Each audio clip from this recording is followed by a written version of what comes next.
Queer lodgings. The next morning Bilbo woke up with the early sun in his eyes. He jumped up to look at the time and to go on and put his kettle on, and found he was not home at all. So he sat down and wished in vain for a wash and a brush. He did not get either, nor tea, nor toast, nor bacon for his breakfast, only cold mutton and rabbit. And after that he had to get ready for a fresh start. This time he was allowed to climb onto an eagle's back and cling between his wings. The air rushed over him, and he shut his eyes. The dwarves were crying farewells and promising to repay the Lord of the Eagles if ever they could, as off rose 15 great birds from the mountainside. The sun was still close to the eastern edge of things. The morning was cool, and the mists were in the valleys and hollows, and twined here and there about the peaks and pinnacles of the hills. Bilbo opened an eye to peep, and saw that the birds were already high up, and the world was far away, and the mountains were falling back behind them into the distance. He shut his eyes again and held on tighter. "Don't pinch," said his eagle. "You need not be frightened like a rabbit, even if you look rather like one. It is a fair morning with little wind. What is finer than flying?" Bilbo would have liked to say, "A warm bath and late breakfast on the lawn afterwards," but he thought it better to say nothing at all and to let go his clutch just a tiny bit. After a good while, the eagles must have seen the point they were making for, even from their great height, for they began to go down circling round in great spirals. They did this for a long while, and at last the hobbit opened his eyes again. The earth was much nearer, and below them were trees that looked like oaks and elms, and wide grasslands, and a river running through it all. But cropping out of the ground, right in the path of the stream, which looped itself about it, was a great rock, almost a hill of stone, like a last outpost of the distant mountains, or a huge piece cast miles into the plain by some giant among giants. Quickly now to the top of this rock the eagles swooped one by one and set down their passengers. "Farewell," they cried, "wherever you fare, till your eyries receive you at the journey's end." That is the polite thing to say among eagles. "May the wind under your wings bear you where the sun sails and the moon walks," answered Gandalf, who knew the correct reply. And so they parted. And though the Lord of the Eagles became in after days the king of all birds, and wore a golden crown, and his 15 chieftains golden collars, made of the gold that the dwarves gave them, Bilbo never saw them again, except high and far off in the battle of 5 armies. But as that comes in at the end of this tale, we will say no more about it just now. There was a flat space on the top of the hill of stone, and a well-worn path with many steps leading down to it to the river, across which a ford of huge flat stones led to the grassland beyond the stream. There was a little cave, a wholesome one with a pebbly floor, at the foot of the steps and near the end of the stony ford. Here the party gathered and discussed what was to be done.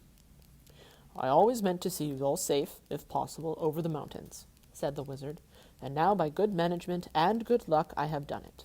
Indeed, we are now a good deal further east than I ever meant to come with you. For after all, this is not my adventure. I may look in on it again before it is all over, but in the meanwhile I have some other pressing business to attend to." The dwarves groaned and looked most distressed, and Bilbo wept. They had begun to think Gandalf was going to come all the way and would always be there to help them out of difficulties. "I am not going to disappear this very instant," said he. "I can give you a day or 2 more. Probably I can help you out of your present plight, and I need a little help myself. We have no food and no baggage and no ponies to ride, and you don't know where you are. Now I can tell you that. You are still some miles north of the path which we should have been following, if we had not left the mountain pass in a hurry. Very few people live in these parts, unless they have come here since I was last down this way, which is some years ago. But there is somebody that I know of, who lives not far away. That somebody made the steps on the great rock, the Carrack, I believe he calls it. He does not come here often, certainly not in the daytime, and it is no good waiting for him. In fact, it would be very dangerous. We must go and find him, and if all goes well at our meeting, I think I shall be off, and wish you like the eagles, farewell wherever you fare." They begged him not to leave them. They offered him dragon gold and silver and jewels, but he would not change his mind. We shall see," he said, "and I think I have earned already some of your dragon gold, when you have got it." After that they stopped pleading. Then they took off their clothes and bathed in the river, which was shallow and clear and stony at the ford. When they had dried in the sun, which was now strong and warm, they were refreshed, if still sore and a little hungry. Soon they crossed the ford, carrying the hobbit, and then began to march through the long green grass and down the lines of the wide-armed oaks and the tall elms. "And why is it called the Carrock?" asked Bilbo as he went along at the wizard's side. "He calls it the Carrock because Carrock is his word for it. He calls things like that Carrocks, and this one is the Carrock because it is the only one near his home, and he knows it well." "Who calls it? Who knows it?" "The somebody I spoke of, a very great person. You must all be very polite when I introduce you.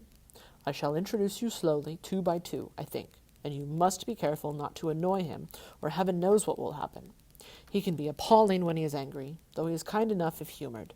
Still, I warn you, he gets angry easily." The dwarves all gathered round when they heard the wizard talking like this to Bilbo. "Is that the person you are taking us to now?" they asked. "Couldn't you find someone more easy-tempered? Hadn't you better explain it all a bit clearer?" And so on. "Yes, it certainly is. No, I could not. And I was explaining very carefully," answered the wizard crossly. "If you must know more, his name is Beorn. He is very strong, and he is a skin changer." "What? A furrier, a man that calls rabbits conies when he doesn't turn their skins into squirrels?" asked Bilbo. "Good gracious heavens, no, no, no, no," said Gandalf. "Don't be a fool, Mr. Baggins, if you can help it. And in the name of all wonder, don't mention the word furrier again as long as you are within 100 miles of his house, nor rug, cape, tippet, muff, nor any other such unfortunate word. He is a skin changer. He changes his skin. Sometimes he is a huge black bear. Sometimes he is a great, strong, black-haired man with huge arms and a great beard. I cannot tell you much more, though that ought to be enough. Some say that he is a bear descended from the great and ancient bears of the mountains that lived there before the giants came. Others say that he is a man descended from the first men who lived before Smaug or the other dragons came into this part of the world, and before goblins came into the hills out of the north. I cannot say, though I fancy the last is the true tale. He is not the sort of person to ask questions of. At any rate, he is under no enchantment but his own. He lives in an oak wood and has a great wooden house, and as a man he keeps cattle and horses, which are nearly as marvelous as himself. They work for him and talk to him. He does not eat them, neither does he hunt or eat wild animals. He keeps hives and hives of great fierce bees, and lives most on cream and honey. As a bear he ranges far and wide.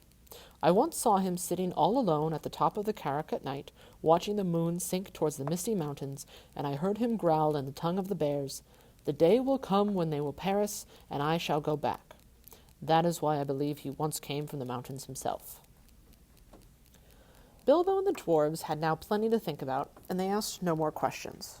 They still had a long way to walk before them. Up slope and down dale they plodded. It grew very hot.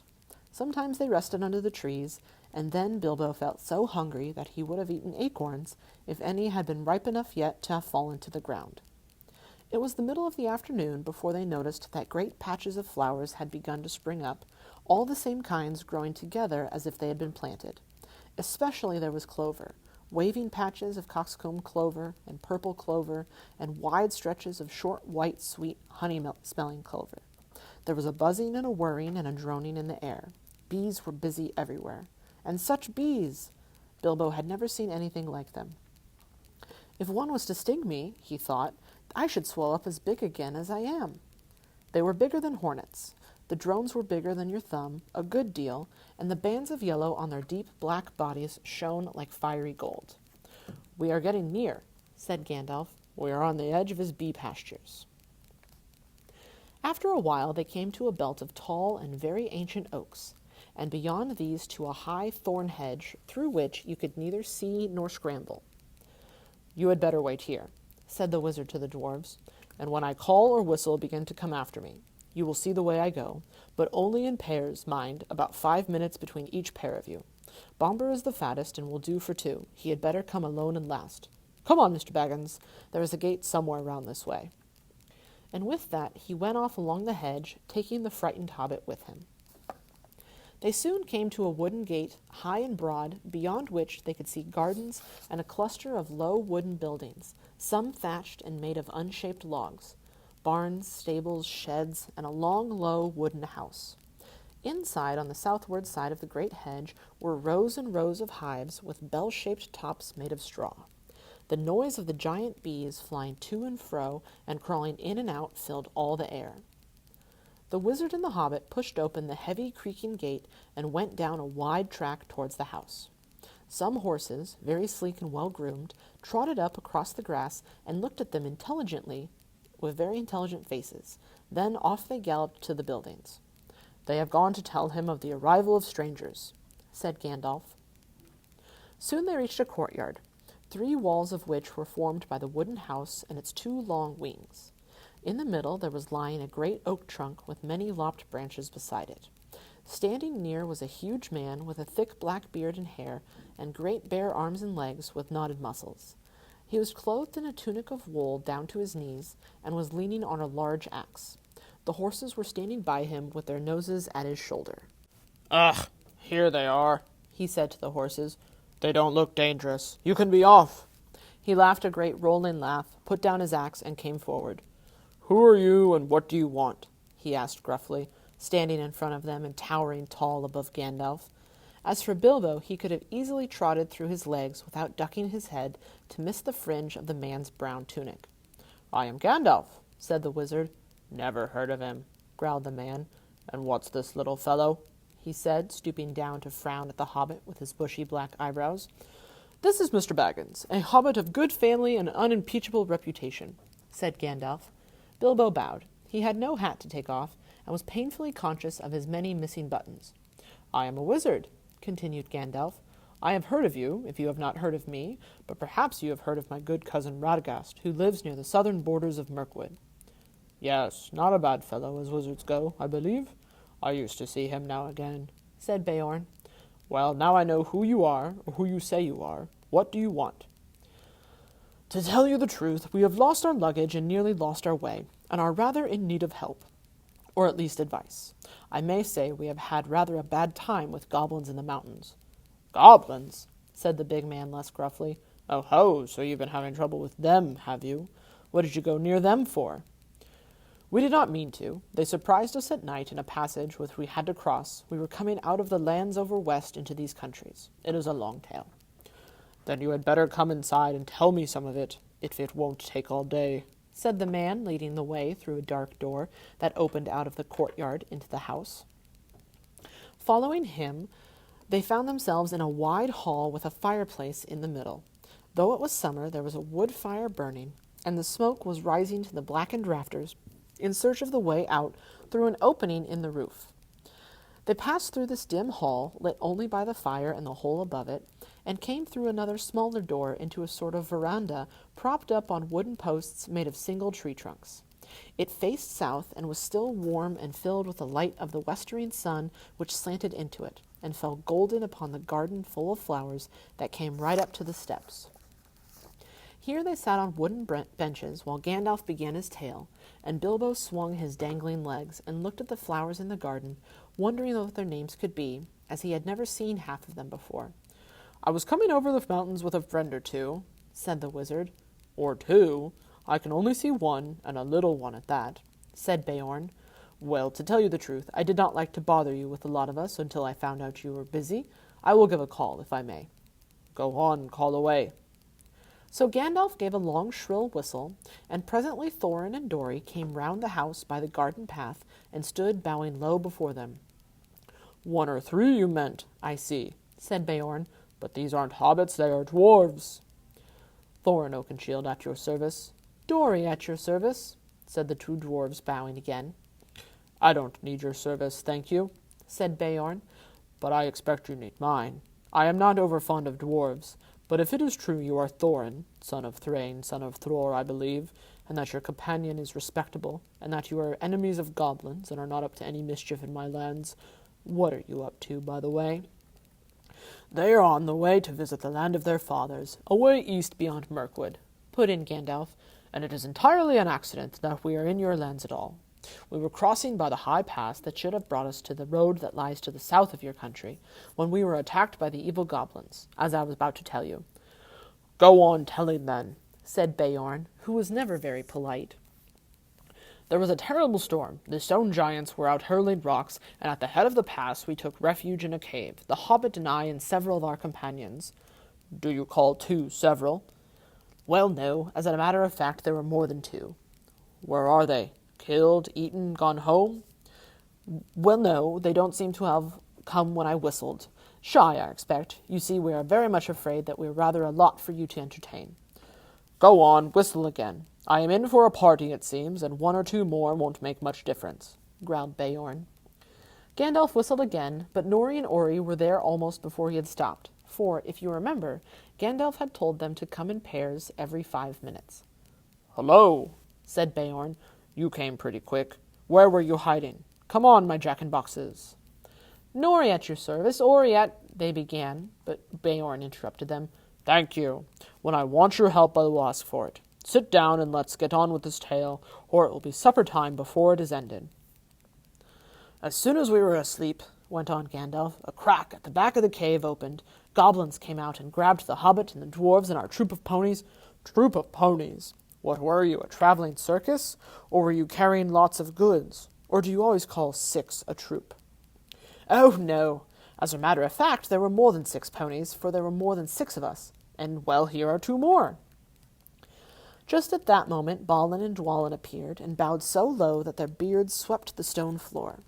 The big man was frowning at first, but they did their best to be frightfully polite, and kept on nodding and bending and bowing and waving their hoods before their knees, in proper dwarf fashion, till he stopped frowning and burst into a chuckling laugh. They looked so comical. Troop was right, he said. A fine comic one.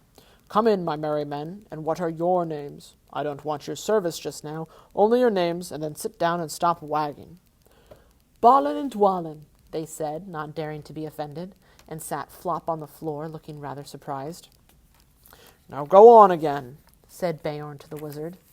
Where was I? Oh, yes, I was not grabbed. I killed a goblin or 2 with a flash. Good, growled Beorn.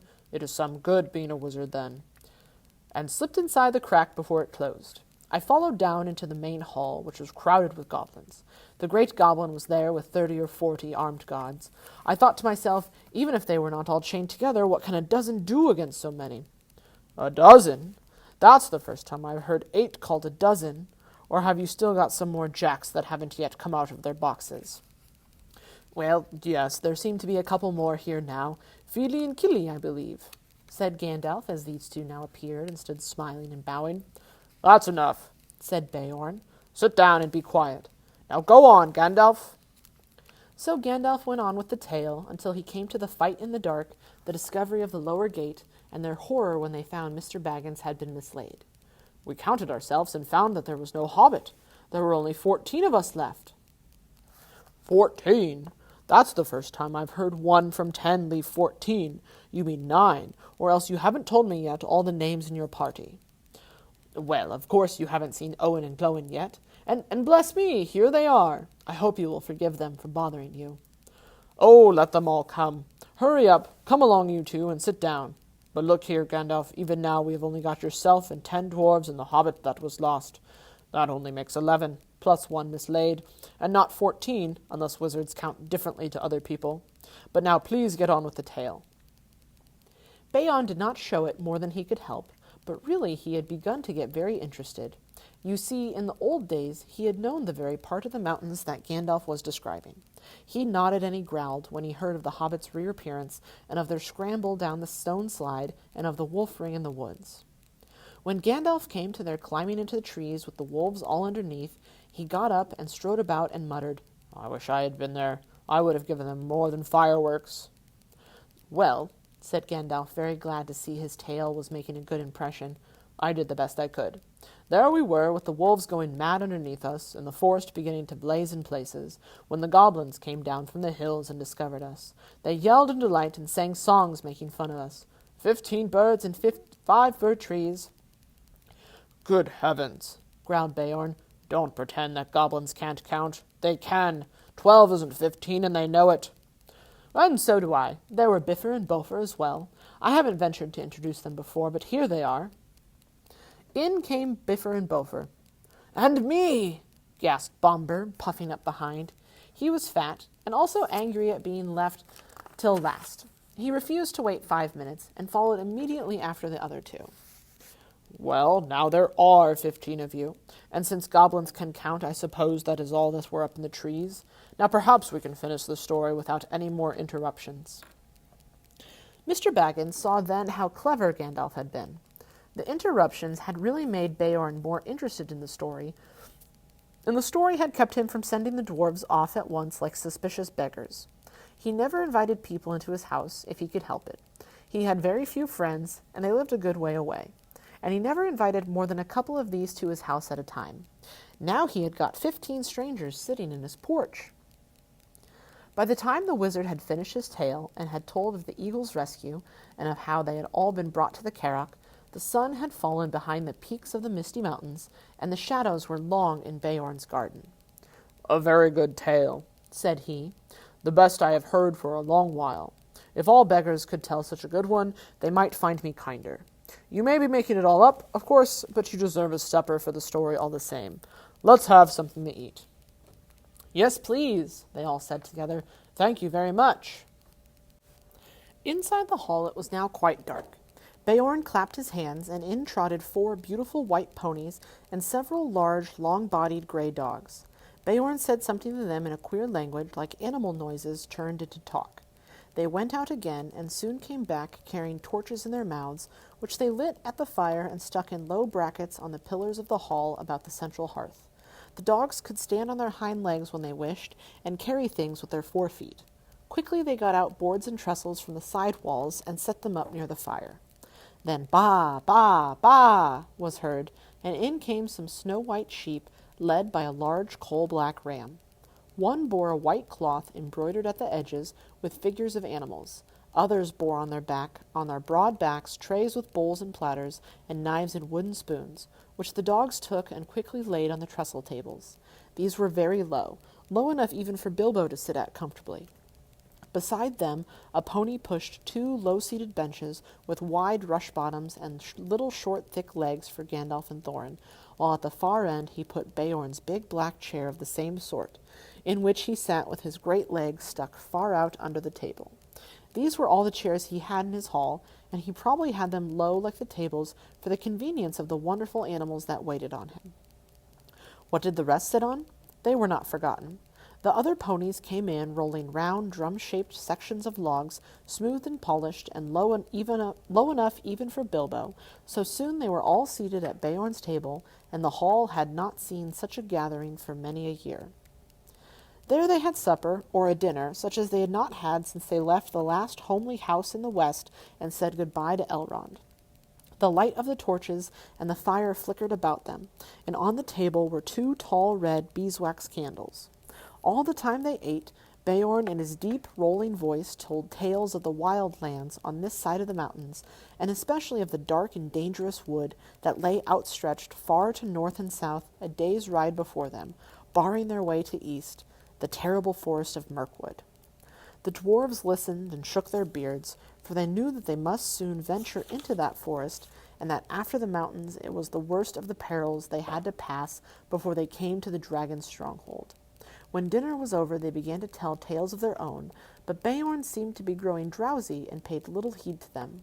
They spoke most of the gold and silver and jewels and the making of things by smithcraft, and Beorn did not appear to care for such things. There were no things of gold or silver in his hall, and few save the knives were made of metal at all. They sat long at the table with their wooden drinking bowls filled with mead. The dark night came on outside. The fires in the middle of the hall were built with fresh logs, and the torches were put out, and still they sat in the light of the dancing flames, with the pillars of the house standing tall behind them, and dark at the top like trees of the forest. Whether it was magic or not, it seemed to Bilbo that he heard a sound like wind in the branches, stirring in the rafters, and the hoot of owls. Soon he began to nod with sleep, and the voices seemed to grow far away until he woke with a start.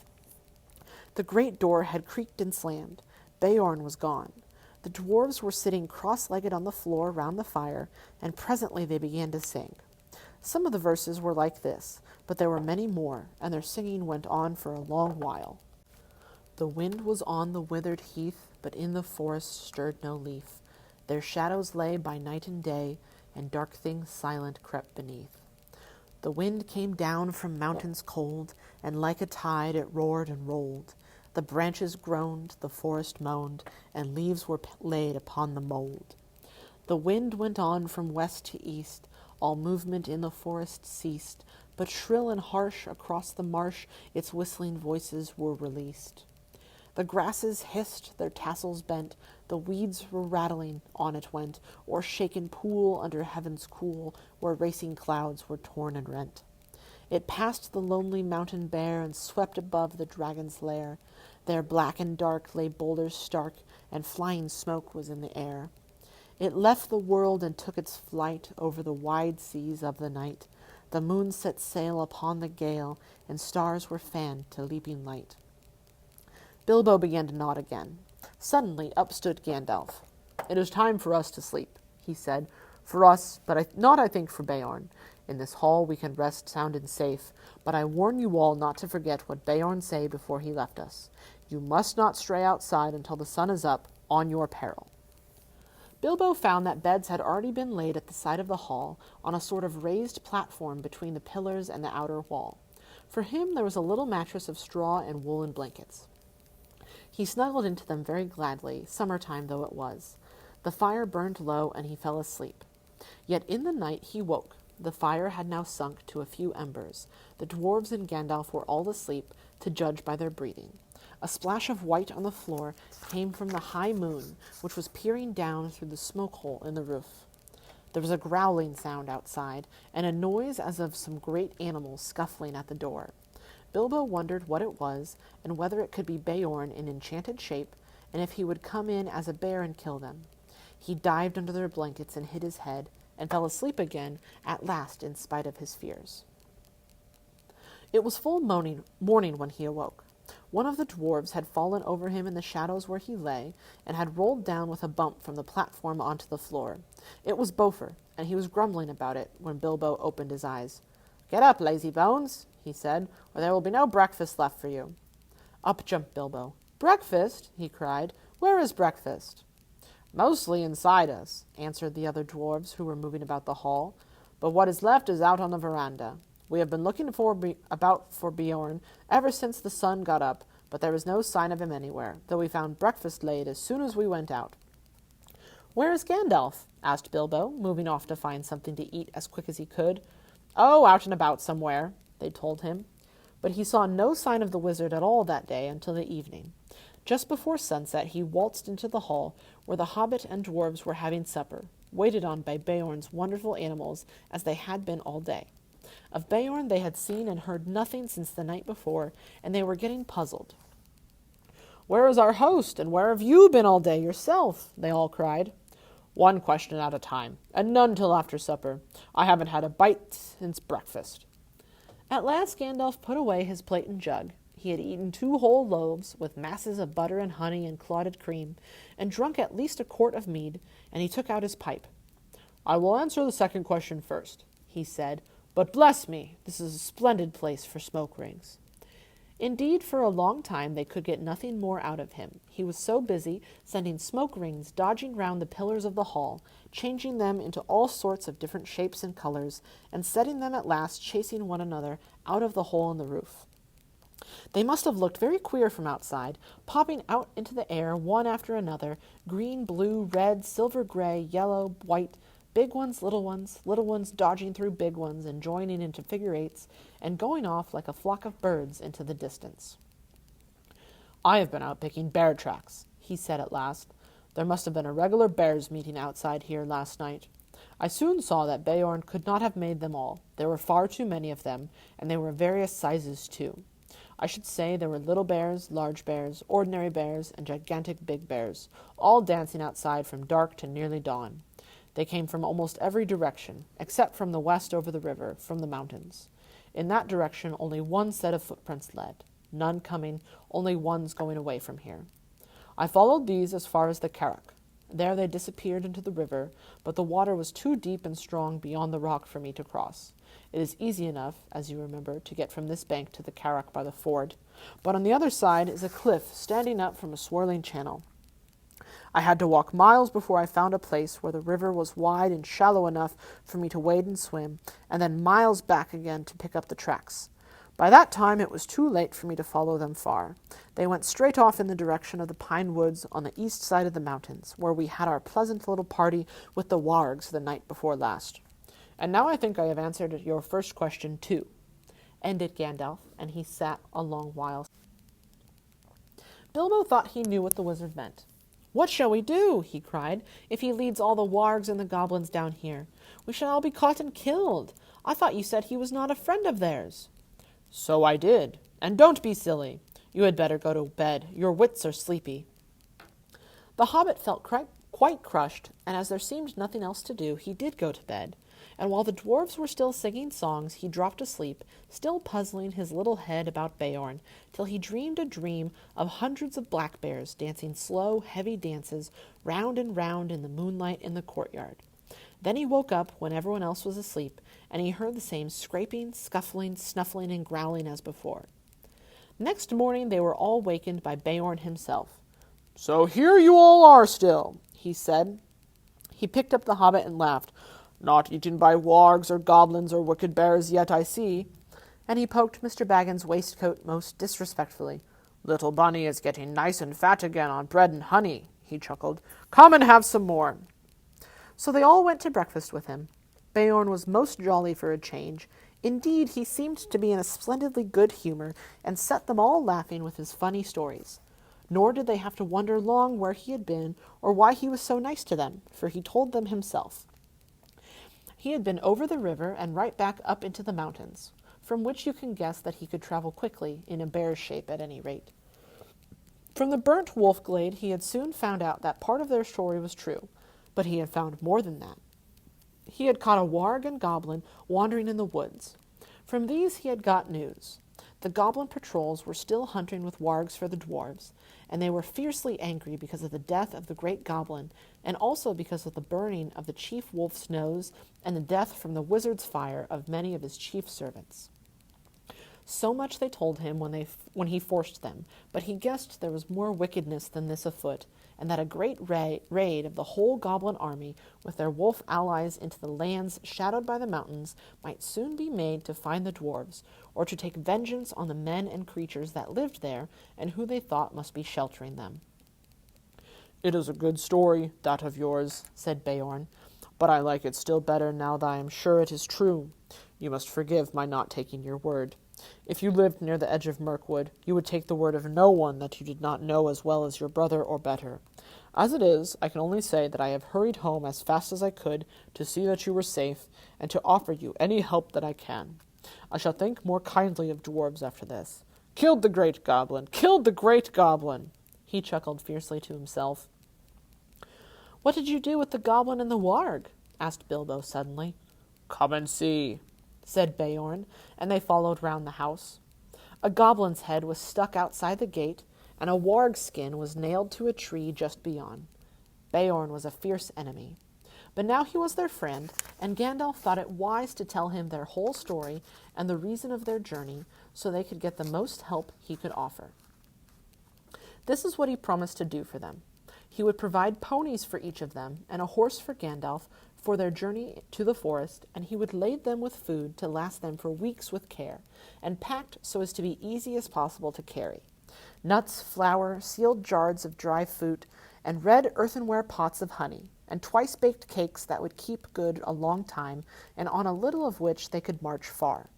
The making of these was one of his secrets, but honey was in them, as in most of his foods, and they were good to eat, though they made one thirsty. Water, he said, they would not need to carry this side of the forest, for there were streams and springs along the road. "But your way through Mirkwood is dark, dangerous, and difficult," he said. "Water is not easy to find there, nor food. The time is not yet come for nuts, though it may be past and gone indeed before you get to the other side, and nuts are about all that grows there fit for food. In there the wild things are dark, queer, and savage. I will provide you with skins for carrying water, and I will give you some bows and arrows. But I doubt very much whether anything you find in Mirkwood will be wholesome to eat or to drink. There is one stream there, I know, black and strong, which crosses the path, that you should neither drink of nor bathe in, for I have heard it carries enchantment and a great drowsiness and forgetfulness. And in the dim shadows of that place I don't think you will shoot anything wholesome or unwholesome without strain from the path. That you must not do for any reason. That is all the advice I can give you. Beyond the edge of the forest I cannot help you much. You must depend on your luck and your courage and the food I send with you. At the gate of the forest I must ask you to send back my horse and my ponies. But I wish you all speed, and my house is open to you if ever you come back this way again. They thanked him, of course, with many bows and sweeping of their hoods, and with many an "At your service, O master of the wide wooden halls." But their spirits sank at his grave words, and they all felt that the adventure was far more dangerous than they had thought, while all the time, even if they passed all the perils of the road, the dragon was waiting at the end. All that morning they were busy with preparations. Soon after midday they ate with Beorn for the last time, and after the meal they mounted the steeds he was lending them, and bidding him many farewells, they rode off through his gate at a good pace. As soon as they left his high hedges at the east of his fenced lands, they turned north and then bore to the northwest. By his advice, they were no longer making for the main forest road to the south of his land. Had they followed the pass, their path would have led them down a stream from the mountains that joined the great river miles south of the Carrock. At that point there was a deep ford which they might have passed if they had still had their ponies, and beyond that a track led to the skirts of the wood and to the entrance of the old forest road. But Beorn had warned them that that way was now often used by the goblins, while the forest road itself, he had heard, was overgrown and disused at the eastern end, and led to impassable marshes where the paths had long been lost. Its eastern opening had also always been far to the south of the lonely mountain, and would have left them still with a long and difficult northward march when they got to the other side. North of the Carrock, the edge of Mirkwood drew closer to the borders of the great river, and though here the mountains too drew down nearer, Beorn advised them to take this way. For at a place a few days' ride due north of the Carrock was the gate of a little-known pathway through Mirkwood that led almost straight toward the lonely mountains. "The goblins," Beorn had said, "will not dare to cross the great river for 100 miles north of the Carrock, nor to come near my house. It is well protected at night. But I should ride fast, for if they make their raid soon, they will cross the river to the south and scour all the edge of the forest so as to cut you off, and wargs run swifter than ponies. Still, you are safer going north, even though you seem to be going back nearer to their strongholds, for that is what they will least expect, and they will have the longer ride to catch you. Be off now as quick as you may." That is why they were now riding in silence, galloping wherever the ground was grassy and smooth, with the mountains dark on their left, and in the distance the line of the river with its trees drawing ever closer. The sun had only just turned west when they started, and till evening it lay golden on the land about them. It was difficult to think of pursuing goblins behind, and when they had put many miles between them and Beorn's house, they began to talk and to sing again, and to forget the dark forest path that lay in front. But in the evening, when the dusk came on and the peaks of the mountains glowered against the sunset, they made a camp and set a guard, and most of them slept uneasily, with dreams in which there came the howl of hunting wolves and the cries of goblins. Still the next morning dawned fair and bright again. There was an autumn-like mist white upon the ground, and the air was chill. But soon the sun rose red in the east, and the mists vanished, and while the shadows were still long, they were off again. So they rode now for 2 more days, and all the while they saw nothing save grass and flowers and birds and scattered trees, and occasionally small herds of red deer browsing or sitting at noon in the shade. Sometimes Bilbo saw the horns of the harts sticking up out of the long grass, and at first he thought they were the dead branches of trees. That third evening they were so eager to press on, for Beorn had said that they should reach the forest gate early on the 4th day, that they rode still forward after dusk and into the night beneath the moon. As the light faded, Bilbo thought he saw away to the right, or to the left, the shadowy form of a great bear prowling along in the same direction. But if he dared to mention it to Gandalf, the wizard only said, "Hush, take no notice." Next day they started before dawn, though their night had been short. As soon as it was light, they could see the forest coming, as it were, to meet them, or waiting for them like a black and frowning wall before them. The land began to slope up, and it seemed to the hobbit that a silence began to draw in upon them. Birds began to sing less and less. There were no more deer, not even rabbits were to be seen.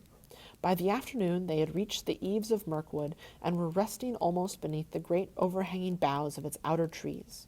Their trunks were huge and gnarled, their branches twisted, their leaves were dark and long. Ivy grew on them and trailed along the ground. "Well, here is Mirkwood," said Gandalf, "the greatest of the forests in the northern world. I hope you like the look of it. Now you must send back these excellent ponies you have borrowed." The dwarves were inclined to grumble at this, but the wizard told them they were fools. "Beorn is not as far off as you seem to think, and you had better keep your promises anyway, for he was a bad enemy. Mr. Baggins's eyes are sharper than yours, if you have not seen each night after dark a great bear going along with us, or sitting far off in the moon watching our camps. Not only to guard you and to guide you, but to keep an eye on the ponies too. Beorn may be your friend, but he loves his animals as his children. You do not guess what kindness he has shown you in letting dwarves ride them so far and so fast, nor what would happen to you if you tried to take them into the forest." "What about the horse, then?" said Thorin. "You don't mention sending that back." "I don't, because I am not sending it." "What about your promise, then?" "I will look after that. I am not sending the horse back. I am riding it." Then they knew that Gandalf was going to leave them at the very edge of Mirkwood, and they were in despair. But nothing they could say would change his mind. "Now we had all this out before, when we landed on the Carrack," he said. "It is no use arguing. I have told you, some pressing business away south, and I am already late through bothering with you people. We may meet again before all is over, and then again your course may not. That depends on your luck and on your courage and sense, and I am sending Mr. Baggins with you. I have told you before that he has more about him than you guess, and you will find that out before long. So cheer up, Bilbo, and don't look so glum. Cheer up, Thorn and company. This is your expedition, after all. Think of the treasure at the end, and forget the forest and the dragon, at any rate until tomorrow morning." When tomorrow morning came, he still said the same. So now there was nothing left to do but fill their water skins at a clear spring they found close to the forest gate and unpack the ponies. They distributed the packages as fairly as they could, though Bilbo thought his lot was wearisomely heavy and did not at all like the idea of trudging for miles and miles with all that on his back. "Don't you worry," said Thorin. "It will get lighter all too soon. Before long I expect we shall all wish our packs heavier when the food begins to run short." Then at last they said good-bye to their ponies and turned their heads for home. Off they trotted gaily, seeming very glad to put their tails toward the shadow of Mirkwood. As they went away, Bilbo could have sworn that a thing like a bear left the shadow of the trees and shambled off quickly after them. Now Gandalf too said farewell. Bilbo sat on the ground, feeling very unhappy, and wishing he was beside the wizard on his tall horse. He had gone just inside the forest after breakfast, a very poor one, and it had seemed as dark in there as morning as night, and very secret. A sort of watching and waiting feeling, he said to himself. "Goodbye," said Gandalf to Thorin, "and goodbye to you all, goodbye. Straight through the forest is your way now. Don't stray off the track. If you do, it is 1,000 to 1 you will never find it again, and never get out of Mirkwood. And then I don't suppose I or anyone else will ever see you again." "Do we really have to go through?" groaned the hobbit. "Yes, you do," said the wizard, "if you want to get to the other side. You must either go through or give up your quest. And I am not going to allow you to back out now, Mr. Baggins. I am ashamed of you for thinking of it. You have got to look after all these dwarves for me." He laughed. No, I didn't mean it that way. I meant, is there no way round?" "There is, if you care to go 200 miles or so out of your way north and twice that south. But you wouldn't get a safe path even then. There are no safe paths in this part of the world. Remember, you are over the edge of the wild now, and in for all sorts of fun wherever you go. Before you could round Mirkwood to the north, you would be right among the slopes of the Grey Mountains, and they are simply stiff with goblins, hobgoblins, and orcs of the worst description. Before you could get round it in the south, you would get into the land of the necromancer, and even you, Bilbo, won't need me to tell you tales of that black sorcerer. I don't advise you go anywhere near the places overlooked by his dark tower. Stick to the forest track, keep your spirits up, hope for the best, and with a tremendous slice of luck you may come out one day and sing the long marshes lying below you, and beyond them, high in the east, the lonely mountain where dear old Smaug lives, though I hope he is not expecting you. Very comforting you are, to be sure, growled Thorin. Goodbye. If you won't come with us, you had better get off without any more talk. Goodbye, then, and really goodbye, said Gandalf, and he turned his horse and rode down into the west. But he could not resist the temptation to have the last word. Before he had passed quite out of hearing, he turned and put his hands to his mouth and called to them. They heard his voice come faintly. Goodbye. Be good and take care of yourselves, and don't leave the path. Then he galloped away and was soon lost to sight. Oh, goodbye and go away, grunted the dwarves, all the more angry because they were really filled with the dismay at losing him. Now began the most dangerous part of all the journey. They each shouldered a heavy pack and the water skin which was their share, and turned from the light that lay on the lands outside and plunged into the forest.